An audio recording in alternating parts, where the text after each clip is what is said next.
Well, I just wanted to say thank you to Joyce and Michelle for having me again, and to Education Associates for having me back for another webinar. So I am a job training coordinator / intervention specialist. So I'm just mostly helping my students who have disabilities to try and help them get employability and living skills within our community. So fortunately, because I'm at the Medina County Career Center, we have feeder schools. So we service the whole county where I'm at. I do have we do have VOCEs, the vocational special education coordinators as well, that are here. So I'm mostly going out with our kids and helping them when we're out working in the field. So we have work placements in the community where they're provided real work. And this is my 8th year at the Career Center, and this will be my 5th year using the curriculum from Education Associates. We actually purchased ours from Gary. So I'm like, Gary is very near and dear to my heart too. So I actually have a variety of titles from the Achieve Life Skills curriculum. We do have some other students in another program that are using the more hands-on models, but I have not gotten my hands onto those yet because those were like new for her program this year. So I'm going to be talking a little bit, which in those areas would include the job prep, employability skills, self-confidence and social skills, and then health and nutrition.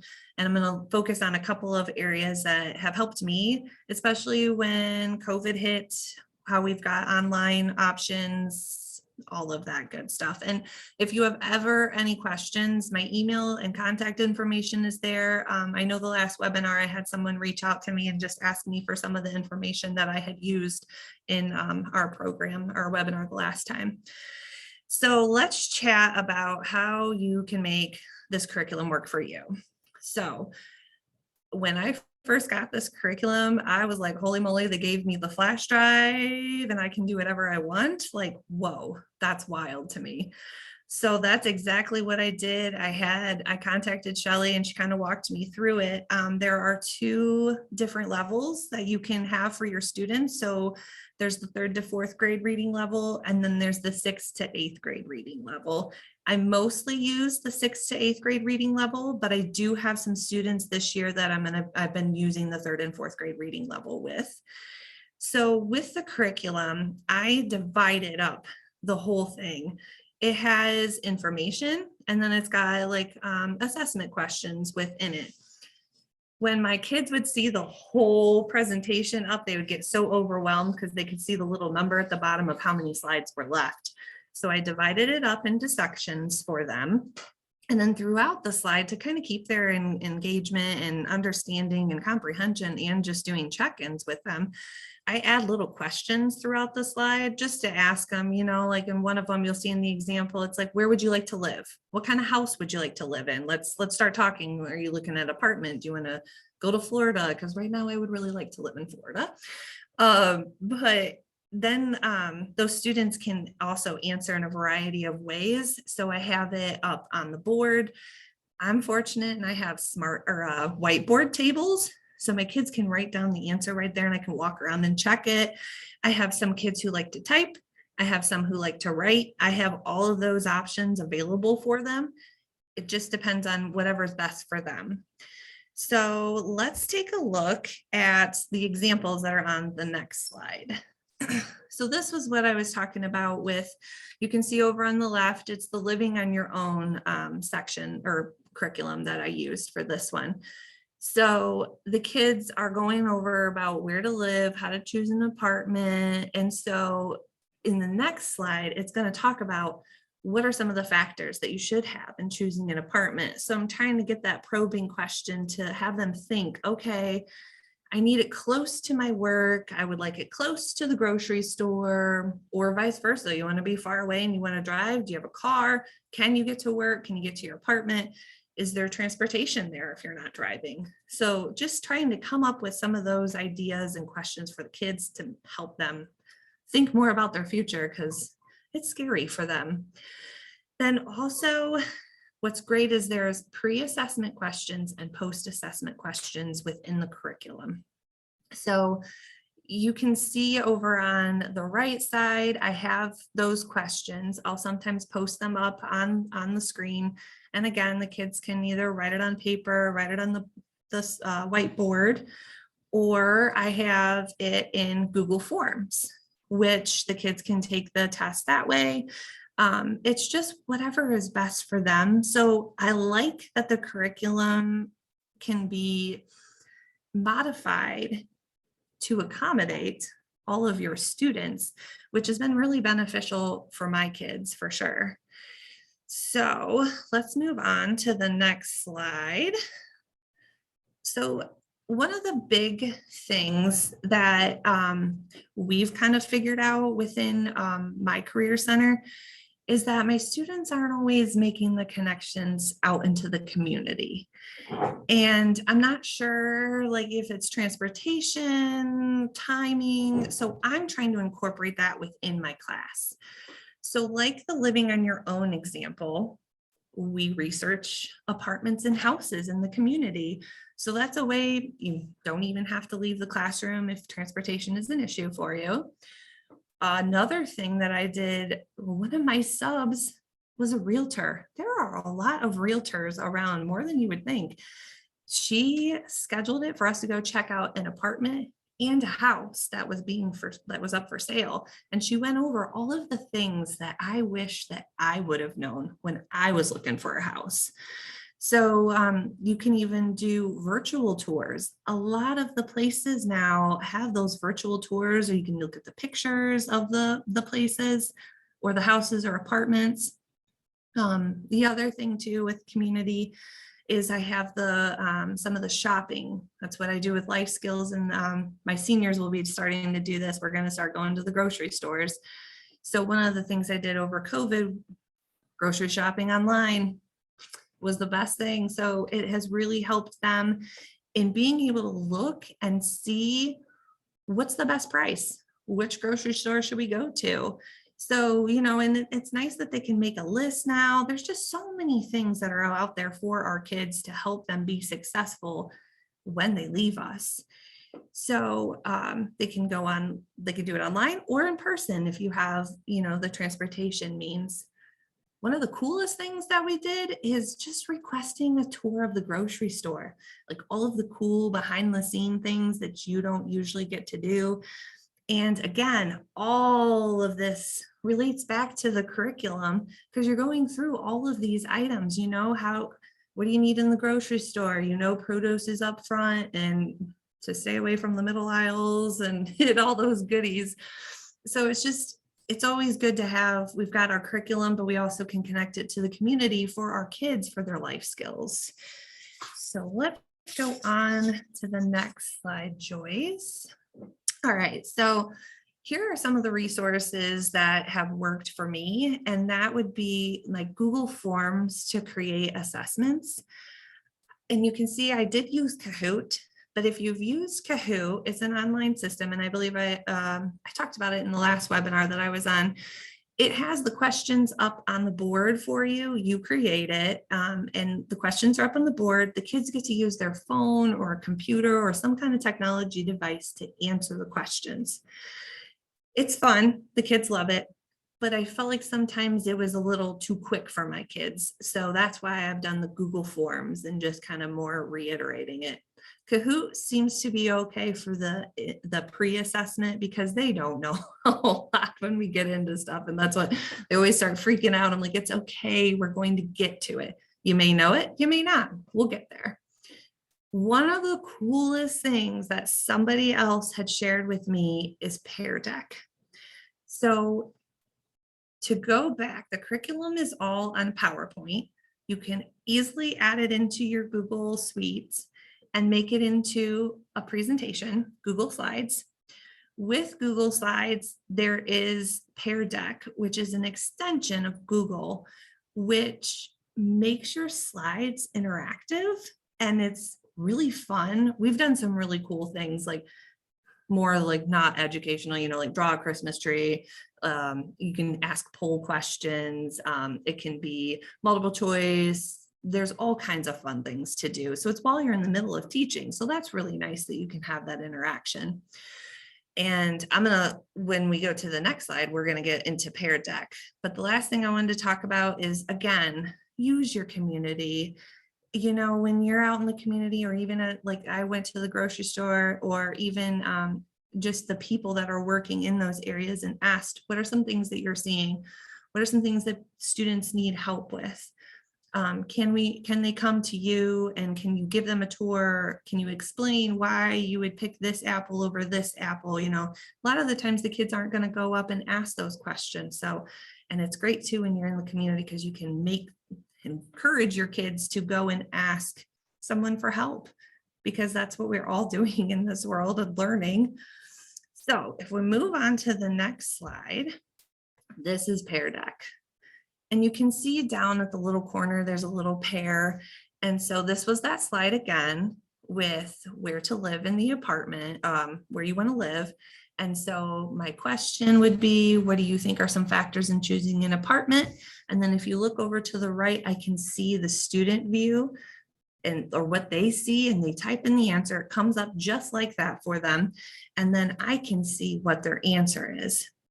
There is a little upgrade, and it costs a little bit, and I don't have it, but you can see specifically who wrote those questions or wrote that answer.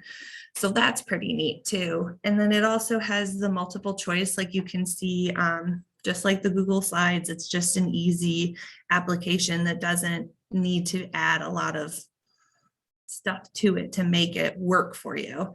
And like I said, the kids really like this, because then it's not you harping, walking around, and they're able to type away. And it's funny because you can pull up all of the answers and you can scroll through them and be like, yes, that's a great answer. Not what we're looking for. If kids are getting a little wild with their answers, you can like turn them off. You can delete them. It's been fun. My kids really enjoy it. Like anytime I get Kahoot or Pear Deck out. So those are some of the things that have worked for me and what my students enjoy. So if we go to the next slide, this has been the biggest topic of my school year this year, is adding self-advocacy and the social emotional learning. My students we have with the County Board of DD, the Developmental Disabilities, they have a lady who's coming in and talking about self-advocacy, which is great because, again, it goes right into what the curriculum is saying. And there are the self-confidence and social skills curriculum titles that are available that help with these types of topics for our kids. One of the ways I try to do some social emotional learning is I just try to have a question of the day, and it can incorporate it into what your lesson is. Something simple, where would you like to live? It could be, you could even have it realistic. You could have it where there's no money involved. Where would you want to live? So sometimes those are some really good questions to ask your kids, because you get some of the craziest answers. Like I thought some of mine were going to say Paris or Australia. I had one student just say Wisconsin. I was like, okay, sure, why not? So yeah, if you can incorporate these types of questions within your lessons, I think that it helps our kids to realize and look back at what they're going to need when they're out in the community. And we're already like front loading and providing them those questions or those answers and what they need to do. So that's what I've got. Yeah, so Joyce, if you want to hop on, or if anybody has any questions for me, I saw we had some great ones. I love some of the tips. I was like, wow, having a realtor, that's brilliant, because parents, as you said, one of the substitute teachers, there's, so many folks, matter of fact, I know 2 retired teachers that used to work with my husband that are both realtors now. And that's brilliant, because there's so much good reading, right? You get the listing from them, and it's a lot of reading skills. You've got to decipher that, it's got, 4B, oh, that's bathrooms, and 3, or, whatever, right? And they kind of, in those listing codes, they tell you, oh, if any place has 4 bathrooms, I made that up. But I just wrote down so many different thoughts about that. That was really kind of an aha for me. Well, I was surprised at sometimes with the students, they only know what they have in their own homes. So, like the different types of furnaces, air conditioning or not, is it electric, stove or gas? Do you want a dishwasher? I mean, it ended up like we started there and it just like flew into things that we could talk about. The kids really enjoyed the apartment because, it had a pool. So, Oh, wow. How can you not enjoy a I pool? know, right? Yeah, Especially yeah, up here in Ohio when you have just a couple months to enjoy it. that's too, but it's funny because you think about, how many times did you actually go down and use the pool? Yeah. I also like the comment too, where you were saying that in our content that you divide it up, because otherwise it seems very intimidating. And I think you're right, less is more, right? That it just kind of helps students focus on the 5 slides you're going to work on today or whatever. And within those, like it has three sections, A, B, and C. So that's what kind of helps to divide it up for me, because I'll do section A, the information, and then the questions right after, which it helps them and it's not so cumbersome. Absolutely. Michelle, did you pick up any other questions? I've got one more in here that I saw. Well, I know that somebody was asking basically about how you got the curriculum in general, how you acquired it. I was actually at a conference and I just started talking to Gary because in career tech, I could not find anything. We were making our own curriculum and trying to pull things from teacher pay teachers. And I was getting so tired of that when I met Gary, I was like, holy moly, you have this? And, yeah. And I got so excited. I took it back to my district and I told them about it. And we bought a couple of titles then, and they just kept checking. And that's when I reached out to Shelly and asked her for help on what I could do, because I was overwhelmed. I mean, and there's worksheets that go with it, like it's so structured too, that my kids know what's going to happen too. That's what's nice about it. So I went to my district and, because career tech, we have the funds, so they were able to buy us some of that curriculum. So I have, I think about like 15 titles now or topics. Yeah. That's And nice. I'm always looking for more. Well, and I think I'm glad that you said that, because I think that a lot of people don't realize that you have the funds for this. A lot of people think like, oh, wow, they're pulling from these free resources and what they're coming up with, it's not consistent, structured, evidence-based, and all the good things about project discovery and achieve life skills. So, but they continue to do that because they don't realize that there are all of these funds. And we actually have an area on our website that kind of goes into funding a little bit as well, like in case people are interested about that and want to find other ways that they can, start implementing similar programs in their schools and in their districts. So definitely something to consider and to look into. And Ryan from New York is asking how much does it cost? So, there's how many titles in general? Oh, there's like over 184 or something like that. Yeah. Titles. So there's lots of different prices, but all the Achieve Life Skills are all one price. And all of the purchases, all of the kits, whether they're in Project Discovery or Achieve Life Skills, they are a one-time purchase. So it's not like a subscription, right? Sometimes it's really hard for school districts when they have a subscription, because now you've got a budget for it every year. This way, if you wanted to budget for next year, you're just getting more titles, but you own it, you have it. And what's great about that is that if you've read the papers, school districts have not yet spent all their ESSER funds, right? All of the COVID relief funding. And this is one of those things that they were apprehensive about spending that money and getting themselves into a situation where year after year they had to pay a subscription. So with the Education Associates materials, you don't worry about that. So you can go to your administrator and say, this is a one-time purchase. This is all of the hands-on materials that we'll receive, and then the electronic components that come with it. And in the Achieve Life Skills, those are all electronic components. It's all on the thumb drive for you. But you have it, and then you can do what Brooke did, which is to change things, make it your own, and that kind of. and it comes in a whole binder, and it has all of the information in it printed out, as well as the actual flash drive. So I know I was so worried when I told Shelly, I was like, you give me a flash drive and it's not protected. She was like, it's fine. You do what you want with it. I was like, what? I can change Yeah. it? That's what like blew my mind, because then I'm like, okay, I'll make It this is. work for my kids. Well, Yeah. yeah, it provides you with the framework and then you can Yep. kind of make it your own. So you have everything that you need right there and, you know, everything, you have the bones basically, and then it's up to you to kind of build it and make it, you know, whatever you need it or want it to be. So, And it's nice because of those two different reading levels, like your kids can still be working on the same things and still be successful because it's their reading level. That was what also was a huge selling point when Gary was explaining everything to me. Yes. I It's, needed that. so you can literally be giving two students similar questions, but where do you want to live? But the wording is different. Yep. So that they're having we're having a dialogue now about these apartments, about where to live, about what's your factors. And we can go higher level thinking and keep it low skill level. High interest, low skill level. That's always, that's the magic formula. And Shirley's asking us, and training is also available to educators. Actually, she put an exclamation point. She's not asking, she's telling, and she's right. Yes. Sorry, I had to read that twice.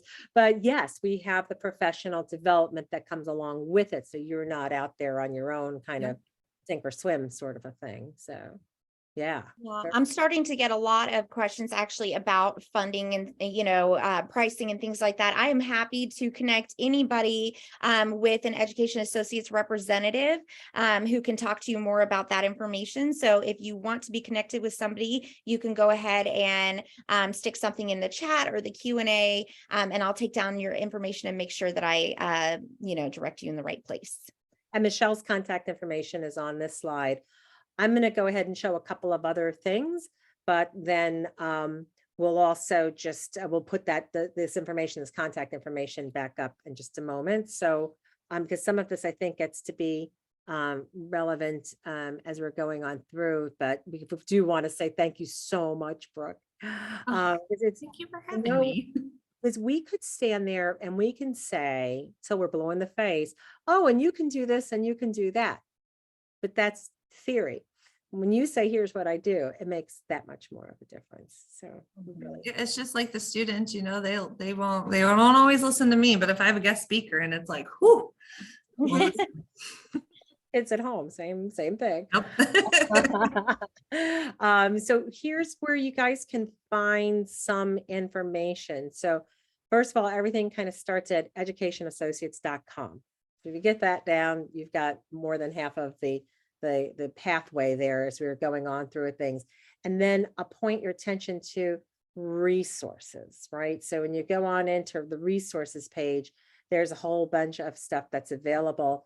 And number one on that list are all of the webinar Wednesdays that we've done. I actually, if I stopped counting, I think we're like 27 of these. There's a bunch, right? So when you go under resources to webinar Wednesday, scroll down and you'll see all the different ones, and it will keep going further down. So you can, you know, if you're really interested in STEM or, you know, project-based learning, so far you can go right into any one of them. Like I said before, the one we did in December was the best of from 2022. So I thought that was a great way to get started, because, you know, if you watch that and then you say, oh yeah, I really do want to know about the STEM, then you could go back and just, you know, which one you want to go back to. But Michelle and I talked our way through that, and we looked at a few key slides of what people had done. We showed some videos, and you can pretty much get a sense of what all of them are about. So the one today, as well as others, are available to you. So that's kind of a fun thing. And then when we were talking about, let's say like the Gary Bates Award, if you sign up for the newsletters, we will not sell your name. We will not spam you. We will not sell your name. It's all safe and good. We will send you thoughtful newsletters, and there's not a lot, not like, you know, sometimes you sign up for something and all of a sudden you have 20 emails a day and you're like, what did I do to my inbox? That's not this. And what I like about the newsletters is that it really does capture the essence of new things we're learning from people like Brooke. Yes, and we only do one newsletter a month, you guys. So, and it's just a really good way to stay up to date on everything, from our webinar Wednesdays to other hot topics in career exploration, transition, college and career readiness and that sort of thing. So, definitely if you guys want, news on our newsletter or things going on in the company and that sort of thing, please, you can just scroll to the very bottom of the page in the website and you'll see a link to add your name into that. So, And you can even tell, here are things that are coming up. So we're going to CEC in Louisville this March and so forth, things like that will be showing on up. And that's when you post say, hey, the application for the Gary Bates Award is online. You'll see it on that as well. So at the bottom of just about any page on the website, there's that red block where you can sign up for the newsletter. And if you can see it, it's a little small on the screen. This one said South Carolina, because if there was something that was specifically going on, let's say we went to G-Case in Georgia, then that might be in that newsletter. Am I making that up, Michelle, or is that somewhat true? No, that's somewhat true. We like to, we definitely like to take specific e-blasts to specific states to, tell them things that are relevant. And just let you all know that our curriculum, we have correlated to several individual state standards. We have state specific packages, all sorts of stuff. So if you are looking for something that correlates to your alternate assessments or your state academic standards, that sort of thing, reach out to us and we'll give you information on that. But that's the type of stuff that we'll put in those state specific e-blasts and the state specific newsletters. And there's more. There's a free preview packet, which is kind of cool because then you can actually see a little bit of the video modeling, hear a little bit of some of the natural audio. We don't use like computer generated audio. That's just like text to speech. It's recorded by live voice actors and so forth, specifically because we know we're working with students that need good models for things like that. But you can actually get a chance to see some of that yourself. This is what we were talking about before. And I may have to actually fix this, Michelle. I find the funds under resources now. No, it's still its own thing. Oh, it's a separate thing. Okay, Yeah. good. I know there's always an update, and I just wanted to double check that I didn't mess that one on up.